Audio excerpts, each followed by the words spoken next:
Hi, Kaylee. So I'm just looking at your logo. I like this concept a lot. I almost wonder where you found this. I'm missing this file, so anyway, it's a little hard, but what I would suggest you do, I like the K and the C, and I like how this line goes perfectly through here. The only thing you really need to do is click on this PNG or JPEG file that you brought in, that you did a file place to bring in, and you need to do an image trace on it. Probably a black and white might work pretty well on it. It's a little choppy for me. It might work better for you. And then push expand over here in the quick actions under properties. Definitely make sure you're in Window Workspace Essentials Classic. So yeah, just make sure that you check expand. You can also try different ones, like maybe let's try 16 colors, even though I know this isn't a color. Let's see. And you can try different. This one really didn't work, the high fidelity photo. 16 colors looks about the same as the black and white one did. So hopefully it works out better for you, but I don't know if I'm missing this link.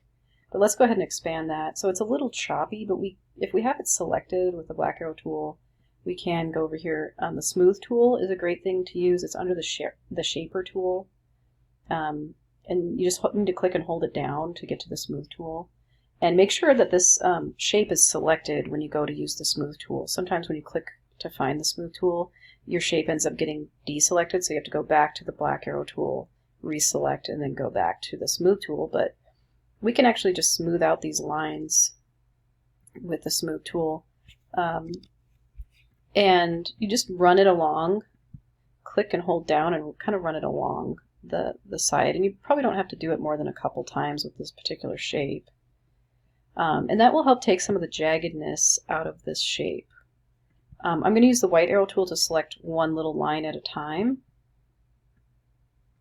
And there's this one area that's really kind of not smooth. And you kind of have to work with the tool to get used to it. There's still parts of it that are, somewhat problematic, but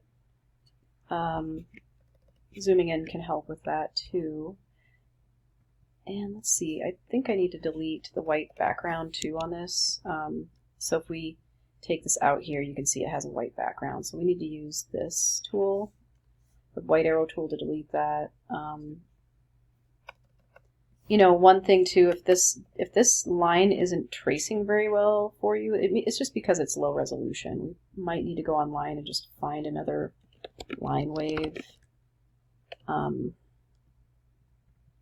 It's going to be hard to find one as good as the one you found. This one's not bad. This one's not bad. And that one's actually a pretty good size. So you could go with something like this maybe. We just need to right click on it or control click on a Mac and open image in a new tab so we can get it at the full size, which is still not great on this one. This one's not as good as the one that you found, but you might need to re-find. Oh, here it is. So we can actually use this, but we just need to, let's look at it. Let's open image in a new tab to get it, and then right click and save image to your computer. I'm just putting it in my downloads folder, but you can put it in your project folder for this project. And maybe let's just do another file place. I'm going to go to my downloads. Bring that in, click and hold, and then let up at the size I want it to be. I can crop my image. And it's in the quick actions in the properties panel here. And then we can do our image trace. I'll do the black and white logo. It should do a little, and push expand, and that should do a little bit better job. And I'm going to use the white arrow tool to delete the white background. And that's a little bit better, I think, of a trace than the first one I had. And then you can position this how you need to. I think you had it kind of running maybe like this, or something similar to that. You can still use the smooth tool on this. There's some issues here, obviously, in a few areas, like right here doesn't look so hot. But we can use the delete anchor point. It's underneath the pen tool here, so if we click and hold that down, the delete anchor point is right here, We can just start deleting some of these anchor points, which it's not really doing very much, but I think that there's probably several shapes in here. I think there's some white, so I'm using the white arrow tool to get that white shape selected, and now I can use my delete anchor points and just start deleting some of these unnecessary ones. And once you delete those, it does create a nice curve there, and we can use the smooth tool on that and just kind of smooth it out. And there might be a couple other areas that need the smooth tool. But something like that would be pretty good. So we definitely need to make this vector. You need to do an image trace on it. Try to find a higher res one if you need to, if it's blurry. And I'm missing these fonts, so you do need to outline your fonts. You'll have to do like a control click or a right click on the text box with the black arrow tool, and you can do create outlines. And that will outline the fonts. It makes them shapes instead of editable text. So make sure that you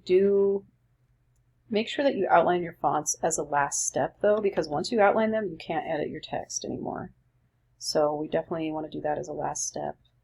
I would say this wasn't quite centered. I would you just make sure that this is centered well underneath the K and the C. I can't see what your font pair looks like because I'm missing this font. But other than that, this looks pretty good. I just make sure you outline your fonts, make sure you do an image trace on your line, and make sure that this font is outlined as well. And yeah, also name your file differently. I would name it Cali Logo Design with no spaces, BW. See how Abigail, she did Abby Boyce Logo BW with capital BW at the end? That's how I want you to name your file. All right, talk to you later.